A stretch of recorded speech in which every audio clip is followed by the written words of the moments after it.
What's going on, guys, and welcome to Who to Sign For. Now, in this series I'm giving you my recommendations on what players to sign for a specific team in career mode. Before we go on, I will say that the signings you'll see aren't designed to be realistic, and that the player ratings and potential of the players may vary depending on what database you're using and how they perform for you during the season.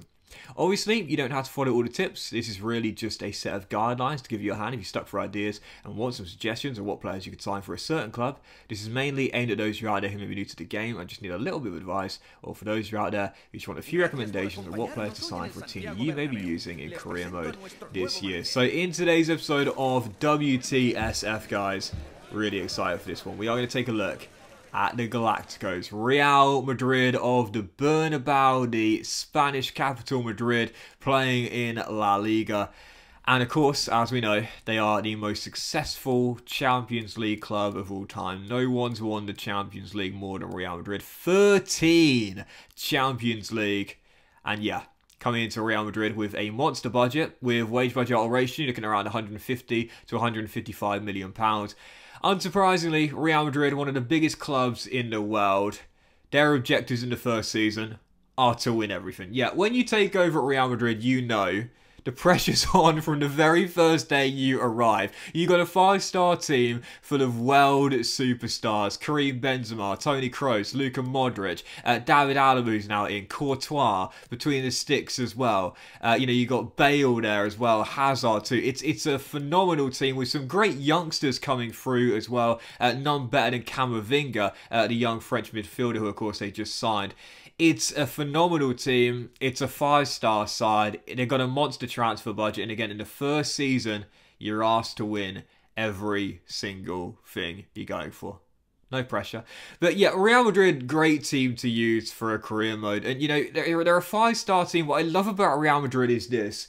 You can either make them into a win now team, or because they've got a few aging players here, you can do a rebuild with Real Madrid. Now, you don't need to do a hard rebuild like at Barcelona in the post-Messi era, now under Xavi. What a great job he's doing, by the way, with the Catalan Giants there. You know, but you can do a rebuild if you want with Real Madrid, and that's why I really recommend them as a team in this year's FIFA career mode. They're a 5-star team who you can either be in win now mode with, or you can try and build a bigger dynasty at the Bernabeu and look to form a new identity with the club. Now, as you'll see, there are several players to deals coming at the end of the year, and lots of noteworthy ones too. You got Marcelo, the long-serving left-back.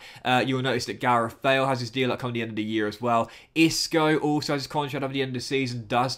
Luka Modric too, the former Spurs midfielder as well. But personally speaking here, whilst there are some absolutely class players with their deals that come at the end of the year, I would look to let them all go, and I would do a rebuild of Real Madrid in the first season. I think it would be really fun to do. Now, I'll give the youngsters new deals. You've got Arribas, you've got Nakai, Antonio Blanco. Definitely give this guy a new deal. 20 years old, 71 overall. He's got great potential and worth keeping around in this Real Madrid team, no doubt about that. But I would let everyone else go. You know, your Gareth Bales, your Marcelos, despite being in the club since, I believe, 2007. Over 10 years anyway.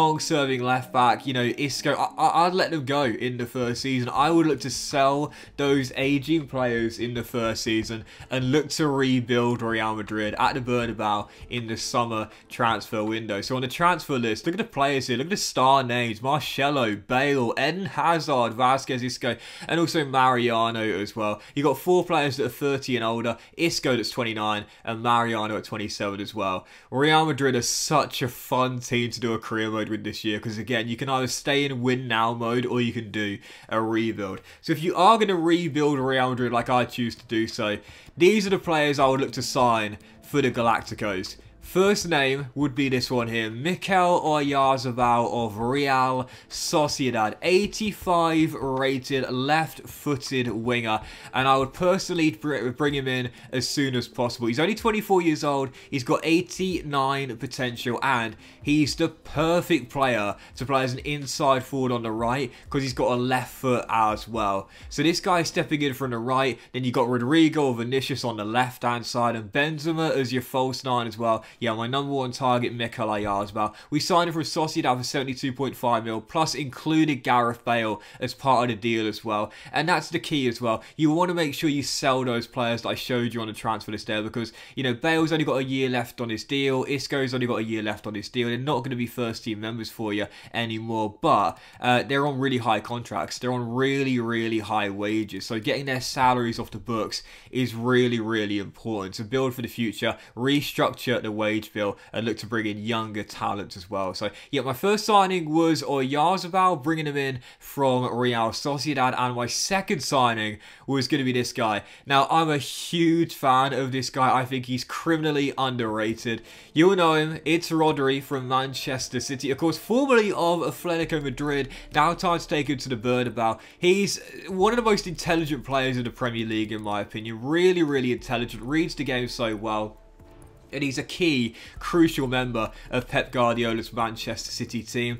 We signed him for £80 million, plus Isco was dealing up come the end of the year as well. And this guy, 25 years old, in the prime of his career right now, 87 overall. Also grows a couple more ratings to get to 89 at his full potential as well. So with dynamic potential, no reason he couldn't hit 90. Huge fan of Rodri. He reads the game so well. He's an anchor man. He's a great fit for this Real Madrid side, because your midfield trio are all aging. You got Toni Kroos, you got Luka Modric, and you got Casemiro. Casemiro is the youngest at 29. So you're going to want long-term successors for those three. You've got Camavinga who's just come in, and Valverde as well. But Rodri would be an ideal fit for this Real Madrid side. He would be the perfect long-term successor for Casemiro. So yeah, we signed Rodri for 80 mil plus Isco, or Oyarzabal 72.5 plus Gareth Bale as well. So reducing the wage bill with Bale and Isco's salaries now being paid for by other clubs. And that was most of our budget spent on just those two players right there. But as we're rebuilding this Real Madrid side, we're looking for those younger talents. I have to say, it's so fun to rebuild this Real Madrid side. And if you could bring in some Spanish players as well, like we're looking to do here, it's so much fun. We did decide to reject this bid for Dani Carvajal. I'd keep Carvajal here personally. Now, obviously, he's a long-serving Real Madrid player. Obviously, had that 1 year at Bayer Leverkusen and returned to the Bernabeu. Has spent all his years in Madrid since then. I'll keep Carvajal here. I know he's 29 years old, so he's not going to get any better, and he will start to show signs of decline in a year or two, but I will keep Dani Carvajal here for now and look to sign a younger right back to replace him as the years go by. But I would sell this guy, Lucas Vázquez, who is their backup right back here. He's 30 years old, 81 overall, so he's a year older than Carvajal, but also 3 ratings lower as well. We sold it to Jurgen Klopp's Liverpool for 27.5 mil. He's a decent player. He can play further up the pitch as well, but personally, I look to cash in the first season. We've got £27.5 million for him, and again, I will look to sign a younger right back to give competition for Carvajal and also replace him as the years go by as well. And my number one target is this guy. Now, they've just lost Hakimi to Paris Saint-Germain, a right back from Morocco going to France. Why not sign another Moroccan right back to replace him? Well, Dutch-born Moroccan international. It's Mazraoui of Ajax. Massive fan of this guy. And one of the reasons why I recommend this guy is because he can be the long-term successor for Carvajal, and you can get him on the cheap as well. Yeah, just lost Hakimi, well, to Inter Milan, then to PSG, of course, but even so, 2 PSG's gone after the past couple of years. But Mazraoui's a really good replacement. He is a really good young right back. Again, he's only 23 years old. He is currently 82 overall, so only 2 ratings lower than Dani Carvajal, but 6 years younger, and he has 86 potential as well. So yeah, he grows 4 ratings with dynamic potential. No reason you can't get into the high 80s, but my tip for Mazraoui is this: put him on the defensive wide-back development plan ASAP. He's got a low defensive work rate. You don't want that in your fullback, and his strength could be higher as well. So, yeah, in the first season, it's up to you what you want to do here. You can either replace him with Carvajal in the first season. He's only 2 ratings lower, so not a major hit there in terms of his overall. You can replace him straight away, or you can have him as understudy for Dani in the first season, and then have him starting right back in the second season onwards. Personally, I'd opt to do the latter. Keep Carvajal in the first season for now, and then have Mazraoui starting from season 2 onwards. Still, we did manage to sell Eden Hazard as well. Obviously, it's coming in from Chelsea. He's not really been what the Real Madrid fans were hoping for. That is an understatement. But we sold him back to Chelsea for £50 million. 30 years old, 84 overall. I think if he was required to do so and he could keep himself fit, Hazard's had a lot of injury problems coming into Real Madrid. He could still be a really good player, but I would look to sell him in the first season. He's got 3 years left on his deal, but if you're going to bring in Oyarzabal like we did, you got Vinicius, you got Rodrigo, you don't really need Eden Hazard, so I'd look to sell in the first season. We sold him back to Stamford Bridge for £50 million. Bit of a loss for Real Madrid in terms of the money they spent on him and what they recouped, but I would sell him personally and go to Stamford Bridge with a nice field there. So we sold to Chelsea for £50 million and also tried to sell Mariano here to Celta Vigo. This deal actually fell through for £6 million, but I would also possibly consider selling this guy as well. Nacho Fernandez out of the Real Madrid Academy, been there since he came out of the youth squad, 31 years old, spent time playing centre-back and also full-back as well. I would let him go though. He's 31 years old, 81 overall, and we've got £21 million out of Leicester City for the veteran Spanish defender. Fernandez is alright, and at 81 overall, he's not a bad third choice centre-half to have. Obviously Sergio Ramos has now gone to Paris Saint-Germain, but I wouldn't be against selling him as a third choice because you can get better and you can get younger as well. You'll see we sold him in the end for £21 million. And personally speaking, at 31 years old, whilst he's not a bad defender, you know, you've got David Alaba who's just come in. He's 29 though, and whilst Eder Militao is going to be your starting centre-back for all the years you're at the Bernabeu, you want a long-term partner for Militao. Now, Vallejo could possibly be turned into one, but at 75 overall, he's still got a long way to go. If you can get someone better and younger than Fernandez for now, that can either partner Militao in the first season or come off the bench and replace David Alaba when he shows signs of decline, that's what I'd recommend. So we sold Fernandez to Leicester City for £21 million and kept Modric here as well. I couldn't bear to sell him. I love Luka Modric, but the player I'd replace Fernandez with is this guy right here. Now, if you've been watching their Champions League venture under Unai Emery, you'll know how important this guy has been. He's a brilliant young defender in world football and really making a name for himself with Villarreal. It is Pau Torres, 84 overall and 82 overall and 24 years old as well. You'll have to pay a pretty penny to get him and prize him away from Unai Emery, but worth every single penny, no doubt about that. We signed him for 67.5 mil on a 5-year contract and as a long-term successor for Sergio Ramos. This guy is a fantastic fit for this Real Madrid side. Spanish, just like Rodri and also Oyarzabal as well. 24 years old, 82 overall, and again, this guy's got a really high ceiling. He's 6'3", medium-high work rates, and he's got 89 potential as well. So this guy is going to grow to be one of the best centre-backs in world football. Again, it's up to you what you want to do here. Again, Alaba's just come in. He's 29 years old.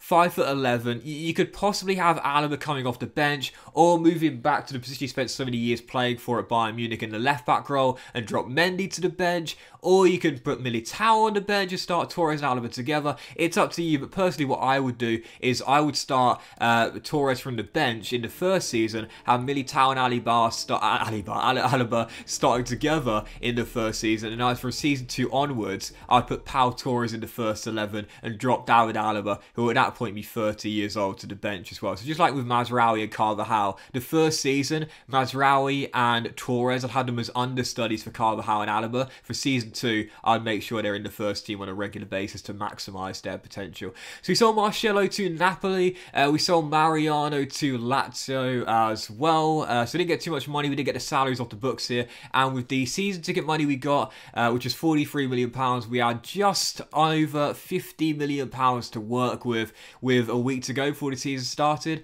and my final signing with Real Madrid was a new backup centre forward / striker. Now I have 4 names on the shortlist: Jonathan David, De Tomas, formerly of Real Madrid, Victor Osimhen, who would be my #1 target, now playing for Napoli, and also Richarlison, a former Watford forward, now playing for Everton. Now I would recommend Osimhen if you could afford him, but I didn't have enough money to sign a Napoli forward, so in the end decided to go for Richarlison or Richarlison, however you decide to pronounce it.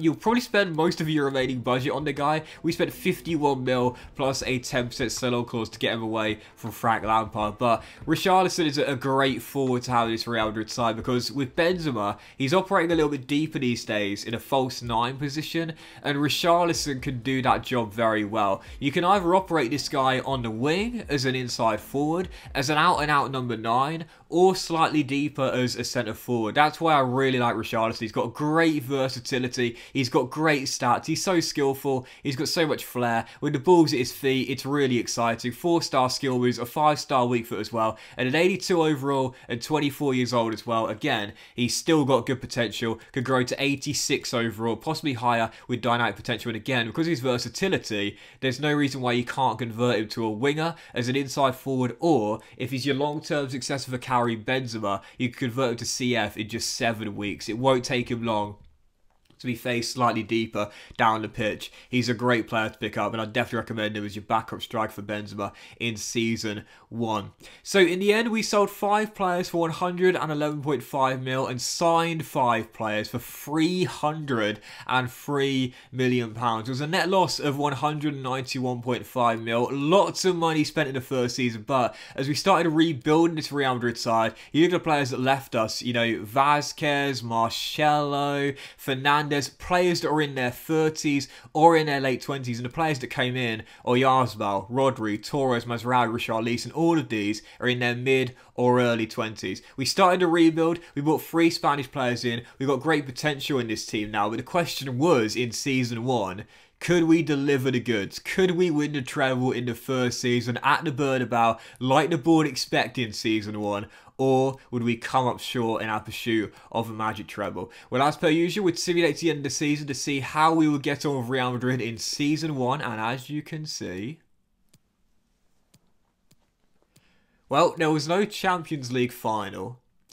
And more on this in a moment. But as we were getting through the league, I felt confident we won La Liga because we had so many wins during the season. And as you will see, we did indeed. We won it by 2 points. 88 points in total, 2 clear of our El Clasico rivals Barcelona. Lots of draws, but only 2 losses in the season. We were the top scorers in La Liga with 79 goals as well. So a La Liga title for Real Madrid in Season 1. 2 clear of Xavi's Barca and 7 clear of Simeone's Atletico Madrid as well. Benzema won the Golden Boot. I can't wait to show you this. Benzema won the Golden Boot with 27 goals this season. So he's still got it. The French forward, the legend of Real Madrid, has still got it, even at his old age now, in his 30s. He showed that in Europe this season. He's been a tremendous forward for Real Madrid and a big reason why they've gone so far. But as we look at the Cups and the Champions League of Real Madrid, now you saw my manager rating was really low. And I was curious as to why that was. Because we won La Liga, we won the Supercopa, and we won the Copa del Rey as well. So you picked up a domestic treble. Well, here's the reason why manager rating was so low. I couldn't wait to show you this. Oh my goodness. Now, you know I never sweep anything under the rug in these saves, but oh my god. Champions League, Chelsea retained it, beating PSG in the final.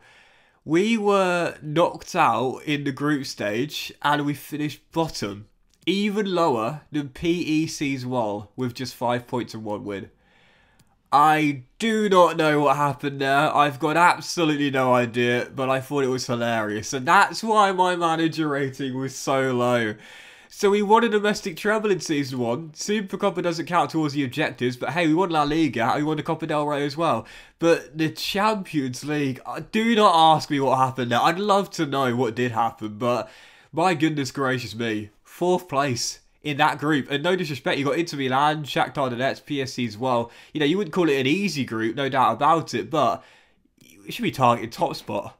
Finishing 4th, that's embarrassing. Do not ask me what happened there, I've got no idea, but it does explain why my manager rating was so low. So, no Champions League for Real Madrid. Couldn't even go to the Europa League, in the end finishing rock bottom of the group, but if nothing else, a domestic treble certainly made up for it. And as I run you through the squad here again, Real Madrid, such a fun team to do a career mode with this year, because they're a 5-star team that you can have as a win now type of side, and you can either, you know, bring in 1 or 2 world-class global superstar players, or you can look to rebuild the side and take out the aging players, try and form a new identity, bring us the Spanish players. It's really your choice. Definitely worth a career mode with this year of Real Madrid. You'll probably only do 2 or 3 years with them, but they're a great save to try Real Madrid. Great ground in the Bernabeu, so iconic, of course.